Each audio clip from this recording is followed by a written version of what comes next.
Hello everybody, welcome back to the series where I'm going through budget magic decks that I made recently and telling you about them, giving you some lower powered decks that you want to use for just a cheap budget. Mostly you could do this with bulk stuff, but this is some kind of more constructed building.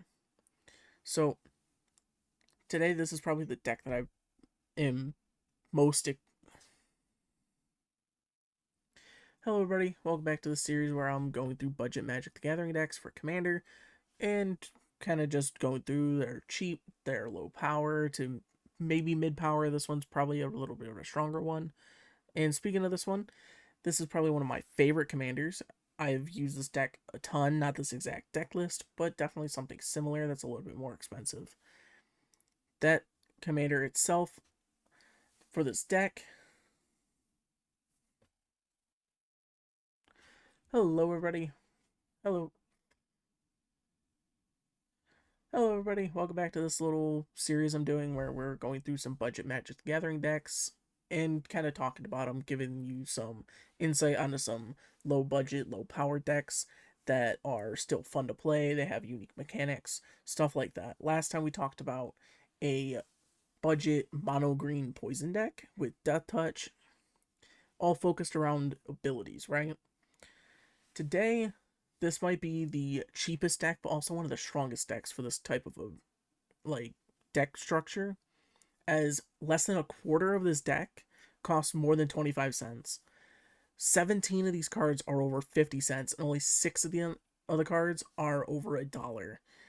Like, genuinely, probably the cheapest deck I've ever built in my life, but still such a strong deck. And that is Jasmine Boreal of the Seven. So, the cool thing with Jasmine is that she is a 3 mana. She is a 3 mana 2/4 with a tap ability that adds green and white, where the only restriction is that you have to spend this on creatures that have no ability. And this is the important part. Her other ability is that creatures you control with no abilities can't be blocked by creatures with abilities. So that means you have some vanilla creatures, grizzly bears, savanna lions, stuff like that. If your opponent has no creatures that have no abilities, so like pretty much if you're not facing a token deck, if you're not facing, actually that's pretty much the only thing that stops this. Uh, you are pretty much screwed when it comes to blocking them because you can't. Let's I wanted to make this deck, and I was like, let's do something a bit more aggro than what I have. My deck's a little bit slower, a little bit more based around building your creatures up before swinging at them. This one is pretty much just run the board, go as fast as you can, play as many effects as you can, get as much damage out as fast as possible. So we have 29 vanilla creatures, pretty much anything that you could think of that's a little, little strong, a little weak. All real cheap mana costs. Most of them are 2 or less, meaning you could literally just tap Jasmine and get it out. You don't even need to tap lands, so that allows you to play your lands for other, like your damage multipliers, get more tokens out, stuff like that. Some of the interesting cards on this deck: Quake Strider Ceratops is a phenomenal 6 mana for a 12 power creature. Absolute train wreck of a creature when it comes to just bowling over your opponents. Just absolutely runs through them, especially when you can get other effects on it at instant speed. And speaking of tokens, like I was saying earlier, a great way to run this deck as well is to build up your tokens. I wanted to go with this with more non-token creatures, but Secure the Wastes, Martial Coup, great decks for great cards for tokens. Sandworm Convergence is a great one as well. It's the only thing that can stop flyers from attacking you, as none of your creatures can have flying since that's an ability. But at the end step, you get to also make a 5/5 green worm. And again, vanilla creature, no abilities. Absolutely perfect for the deck. Maha is another one that is kind of a dual faced card when it comes to its effects. Your creatures get +1/+1, but whenever land enters, you're able to get a 1/1 out on the board. again, you're going to be having land almost every turn, hopefully, and you're able to then just keep building up your board. And it also allows you to more easily protect against board wipes, or at least to come back from them. That's not the only support in the deck, though, as you can clearly see. A lot of this is card draw, your stuff, Shamanic Revelation, Colossal Majesty, Return to the Wild Speaker. A lot of just basic cards that allow you to get one-time card draw or just passive card draw. Cutzel is another one for card draw, but it affects only its effect procs, if I can speak. Whenever one of your creatures with power greater than its base power deals combat damage to a player. So this is pretty much always as you're hopefully getting these damage multipliers out and being able to get your creatures above that base damage and getting damage, and then you're getting a boost from the fact that you're now drawing cards off of these swings. Hunter's Insight's another one when it comes to damage. You're going to be trying to play this on a creature, something like Quake Strider Ceratops, something like that, where it's big damage, you're drawing a ton of cards off that damage, and being able to get your hand reset. Damping Matrix is one of my favorite cards in the deck, as activated abilities of artifacts and creatures can't be activated unless they're mana abilities. This stops creatures from being able to tap for creating tokens, stuff like that. Such as there was one in the deck. I can actually probably look at it right here. I cannot. I don't remember the name of the creature, but it tapped for to make a 1/1 human. Really wasn't all that useful for the deck, but it was still an interesting concept nonetheless. It stops you from being able to get stuff like your Staff of Completion. You're unable to. There was another card in my mind, and I don't remember what it was.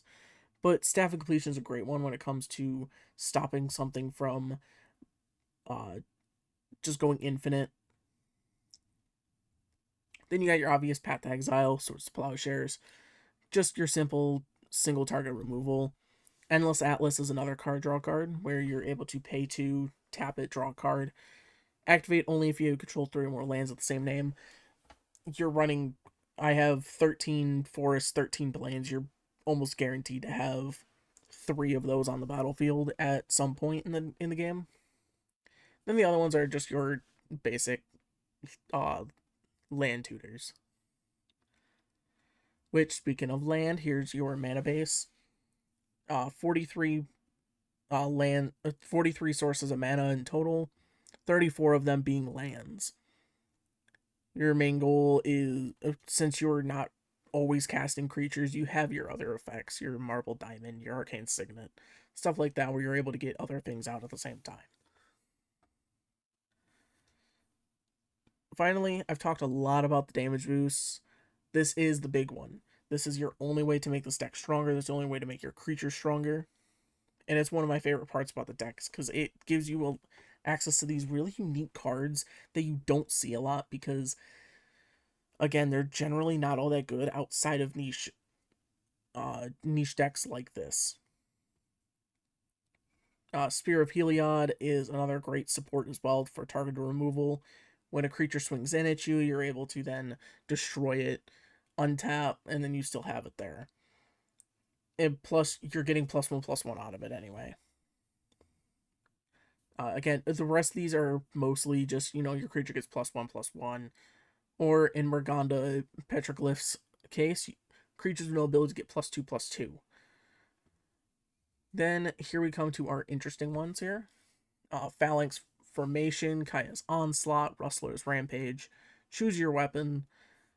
These are 3 instant speed, either power doublers or double strike. Choose Your Weapon allows you to either double the target creature's power and toughness until end of turn, or you can deal 5 damage to a creature with flying. This is going to also be helpful with the stuff what I was talking about with the Sandworm Convergence, is you're able to help deal with your flying threats. Rustler's Rampage This allows you to not only swing your whole board, then you can play Rustler's Rampage for 3 for both of its spree abilities, which would be untapable creatures you control and target creature getting double strike until end of turn. This could turn your 12/8 Quake Strider Ceratops into essentially a 24. And it's really useful. Same thing with Kaya's Onslaught, but it also gives them +1/+1 on top of the double strike. And you could always foretell it on a turn. Say you can't cast it, you just have like your Soul Ring out. Pay the 2, slap it on the board, wait until you're ready, then you can pay the 1. Boom, hey, I got this Quake Strider Ceratops. It's a 12, it's a 14/8. It's now swinging for 28 damage. Or actually be 30, because it would be, 14 plus, get the +1/+1, 15. Boom, you're hitting for 30. You're essentially hitting Fatal off of 1 spell cast. And then Phalanx Formation, if you want to just save up your mana, swing out a handful of creatures, hit them all with double strike, boom, you get a big damage boost. That's the general concept of the deck. Again, like the last one, I actually haven't tested these decks, but with this one, I know it works. I know it's viable. I know it's a decent strategy. Lands might be your only issue, but I usually run like 36 to 38 lands, and you're only losing out on 4 compared to what I normally run. And I never have an issue with lands at 38. So do with this as you will. Tweak it. Again, Moxfield link is in the description below, as well as my Razer affiliate link, as well as a link to Twitch, my music playlist, stuff like that. Awesome links to go check out for my channel, as well as help to support me with some great Razer gear. Thank you all so much for watching, though. This is the deck. If you want to go check it out, it's my Moxfield account. Plus, I have a whole another 500 plus decks that you can go check out, including stuff that like I own personally, stuff like that, which actually you can see it right here. Right here's my deck. It's only $32. So it's literally not even $10 cheaper, or $10 more. So hope you all enjoyed this. I know I did. I actually love building Magic decks. As you can see, as I have 500 decks, I've really only been playing Magic for a year or so now. But let me know if you guys have any commanders or anything that are interesting, unique, something to give a new idea to other players on what you want to see next. Thank you all guys so much for watching, and I will see you all in the next video. Have a wonderful day.